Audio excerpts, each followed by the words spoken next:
vous allez regarder sur le toit de la maison.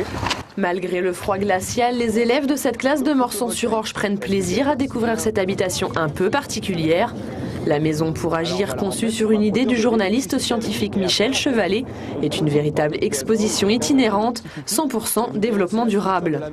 À l'extérieur, une ossature en bois, des baies vitrées exposées plein sud, une toiture végétalisée. L'aménagement intérieur sur 80 mètres carrés suit la même logique. Les jeunes visiteurs découvrent une maison déjà toute équipée. De pièce en pièce, les conseils sont distillés. On va se laver les dents, on ouvre l'eau, on mouille la brosse, on met son dentifrice, normal, on a besoin d'un petit peu d'eau. Bon, on éteint l'eau pendant qu'on se brosse. On éteint l'eau, parce que cette eau, pendant qu'on se brosse, elle sort du robinet pour descendre directement dans le trou. Elle sert à rien. Apprendre à lire les étiquettes énergétiques, choisir un bon isolant. Les enfants ne sont jamais assez jeunes pour être initiés aux gestes qui protègent la planète. La visite se poursuit dans la cuisine.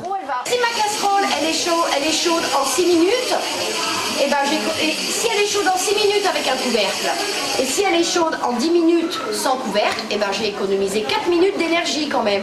Les conseils sont fournis jusque dans le congélateur et visiblement l'information est passée. Allez, fermez-la, la porte.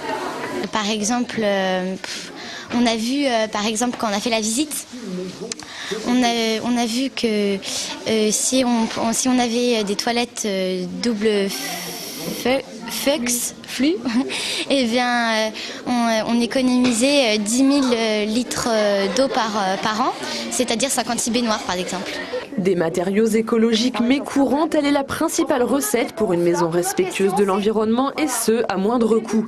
100 000 € en moyenne. C'est pas une maison pour faire rêver, on va dire, c'est plutôt une maison pour être dans la réalité, alors avec un coût qui paraît assez raisonnable par rapport aux technologies qu'elle propose, et puis une maison dans laquelle on se sent bien, où il fait bon vivre.